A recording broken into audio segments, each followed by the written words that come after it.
Samurai Jack, Season 5, Episode 3.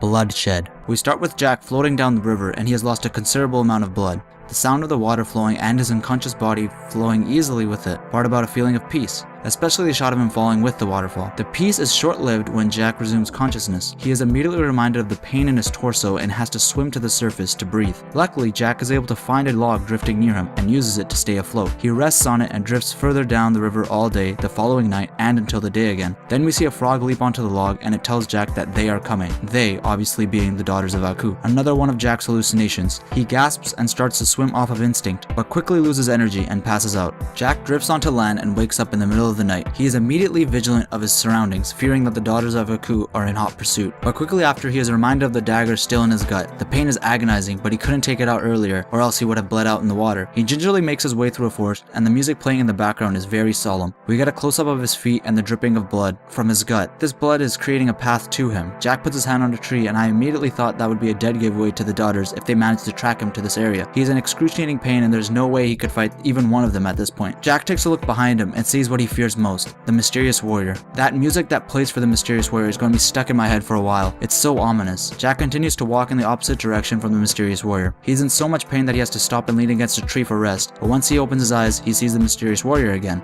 Note that this is the first time we have seen the mysterious warrior moving in Jack's hallucination. Before, he would just be stationary. The music being played while he is moving is different in that it's more of an extension of the song and not repeating the beginning that we always hear when he shows up. Jack again walks away from the mysterious warrior and finds a cave. This image right here is amazing. No grunting or dialogue needed, and we can still perceive the brutal amount of pain Jack is in. He's covered in blood from head to toe. The pain is not over yet. He has to take the dagger out. Again, this reminds me of how much better the show is on Adult Swim because it can show more blood. The scene was agonizing and hard to watch with a straight face. Jack is absolutely exhausted from enduring the pain and passes out again. He is awoken by another hallucination of White Kimono Jack, except this time he has a more evil appearance. Kimono Jack is making Jack's inner thoughts explicit. He has survived worse than this, but he has never killed a human before. He knows he has to either kill the rest of the daughters or be killed by them. Kimono Jack asks if he wants to be killed by them, and Jack weakly replies with a no. Jack has to kill them regardless of the fact that he doesn't want to kill humans. This furthers the complexity of Jack's psyche. He has to do what he does not want to do in order to get back to the past and save the future. In a way, Jack shouldn't really care about killing them because if he does get to the past and changes the future, then those daughters would not have been born at all. Even if they were, they would not have been killed by Jack. But it's easy to think like this when you haven't been stuck in the future for 50 years with little to no hope of getting back.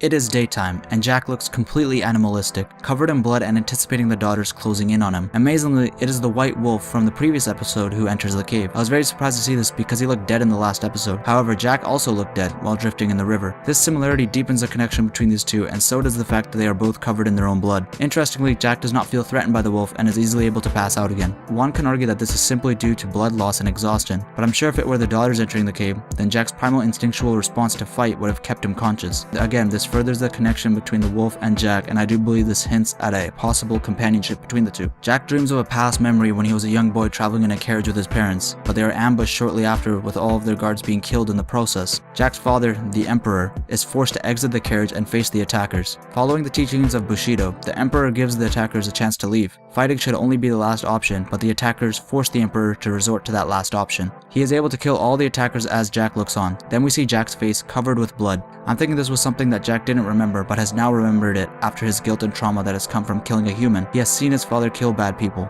I don't think Jack has always remembered this memory, because if he did, he would have been far more indifferent towards human life. An important thing to know here is that the Emperor only killed when there was no other option, and so did Jack. Perhaps there's some sort of comfort in that. Jack wakes up from the dream and he's covered in leaves. The white wolf probably saw him shivering in his sleep and decided to help keep him warm. Jack's wound reopens and he's finally able to stitch it up. He falls asleep and is awakened by the white wolf returning from a hunt. Jack is initially on edge but then smiles. They share the animal and eat together. They showcase their companionship as the wolf tosses the bird to Jack, who then rips off a piece for himself and tosses some into the wolf's mouth. The wolf then burps and so does Jack. They have really connected here. In a comedic scene, we see the white wolf pushing off the makeshift bandage Jack has created and licks his wound instead. Then when the wolf goes to lick his wound, Jack throws a water on him and the wolf reprimands him. During the night, Jack is shivering and the white wolf sleeps soundly. Jack is able to fall asleep and wakes up to find the wolf curled around him, keeping him warm. These scenes serve to enhance the relationship between these two. Jack's wound is almost fully healed. The white wolf realizes that Jack can now fend for himself. They share a rather blank look to each other, but no communication is needed, for this is a goodbye. The wolf walks off into the distance and we get a beautiful transition from the trees of the forest to the pieces of wood serving as the foundation of Jack's home. It's such a small component of the episode, but transitions like this make everything seem seamless and causes the scenes to flow amazingly from one to the next. Now we get another flashback of the Emperor cleaning the blood off of Jack's face. They both look towards the blood-covered katana and towels. Jack's father makes a very powerful quote: "The decisions you make and the actions that follow are a reflection of who you are. You cannot hide from yourself." Thinking about what his father said,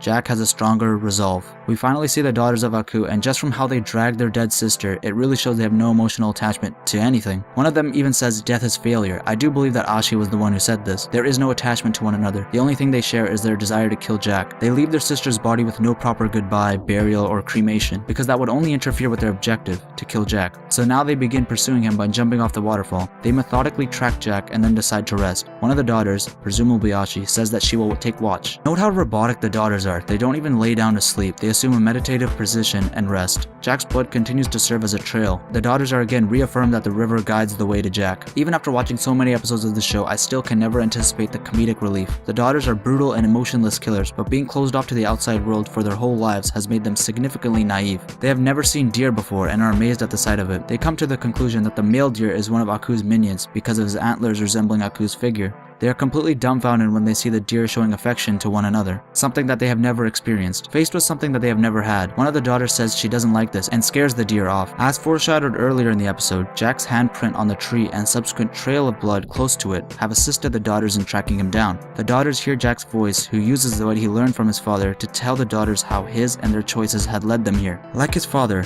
Jack too follows the honorable path of giving his enemies the option to leave and live. At least the human enemies. But predictably enough, the daughters declined that. Now there is no guilt in killing the daughters, for Jack has given them the option to live, and they have denied it. Jack repeats his father's quote even though one of the daughters cuts him off. This is the same one who denied Jack's offer for them to live, and also the one who said death is failure. This one is definitely Ashi, for she holds the most amount of hatred towards Jack. There has been considerable snowfall, and the daughters' black outfits make them very easily visible. They cannot conceal themselves as they did in the temple in the previous episode. Jack quickly kills a daughter with a spear and is able to conceal himself in the snow before he's attacked by another. One of the daughters kills a crow. Now at first this may just seem like she is nervous and on edge, but it's a smart and strategic move. Noises made by the crow conceals any noises made by Jack. He is the one who needs to use stealth in this fight, as the daughters are easily visible in the snow. Also, crows are widely recognized as being associated with death. However, I was kind of disappointed that the crow that was killed wasn't three-legged, as it is a well-known creature found in various mythologies and arts of East Asia. In Japanese mythology, its appearance is evidence of the will of heaven or divine intervention in human affairs. The fact that Jack is able to fight against these daughters is amazing and almost a miracle. Killing a three-legged crow would have made the daughters the full-on representative of evil, since they just killed the symbol of heaven and the divine. I just feel like this is something that the creators could have capitalized on, especially when you take into account that the crow's distraction gave Jack the opening to throw another spear and kill another daughter. However, the regular crow still serves a purpose in foreshadowing imminent death. The daughters are now in pursuit of Jack, and the snowstorm has somewhat cleared. Now Jack has to fight them 1-on-4. These are still almost insurmountable numbers if taken head-on, but it's certainly better than if he had just fought them head-on from the start. Jack is luckily able to block the spiked bat from hitting any vital regions on his body with his arm, but it has still inflicted damage. He is able to kill the daughter by throwing a dagger, so it is a worthwhile trade-off. The way that one daughter just took the dagger out of her sister without any hesitation just shows how emotionless they are. The three remaining daughters stand single file and seemingly become one being with 6 arms. Jack is at first overwhelmed, but through sheer strength he used the spiked bat to hit the daughters out of their formation. Jack leads the daughters to the end of a tree branch. The snowstorm clears and they are on the edge of a huge drop. Jack discards the spiked bat as it wouldn't help him move with agility and quickness. It would have only served as a hindrance to his balance on the branch. The daughters have to fight him one-on-one because there isn't enough space for them to fight together. This image of Jack reminds me of a quote by Grey Fox from Metal Gear Solid. In the fight with Solid Snake, Fox sheaths his sword and puts up his fists. He then says, "Now we can fight as warriors, hand to hand. It is the basis of all combat. Only a fool trusts his life to a weapon." Jack, being the seasoned warrior that he is,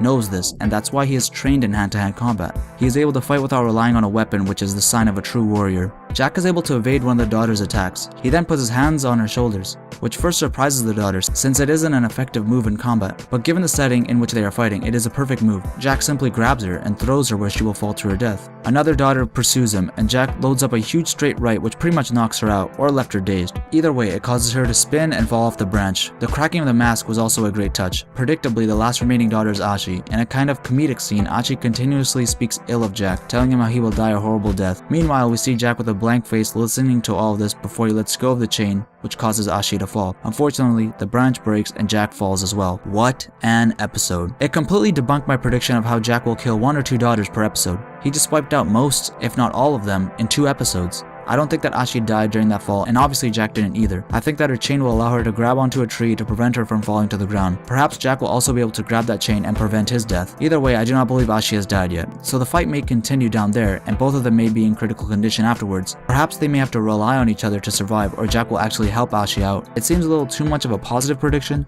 but there has to be some sort of character development with Ashi. Thanks for watching, and sorry for the somewhat later upload this week. I know I talk really fast, but I just have to get used to it more and yeah, get more into it. It's really draining to write out these scripts, so I just want to get it over with, you know? These things take a while to make, and every week they get longer. So tell me what you guys thought of the episode and my analysis. I appreciate y'all watching, and I'll see you on the flip side.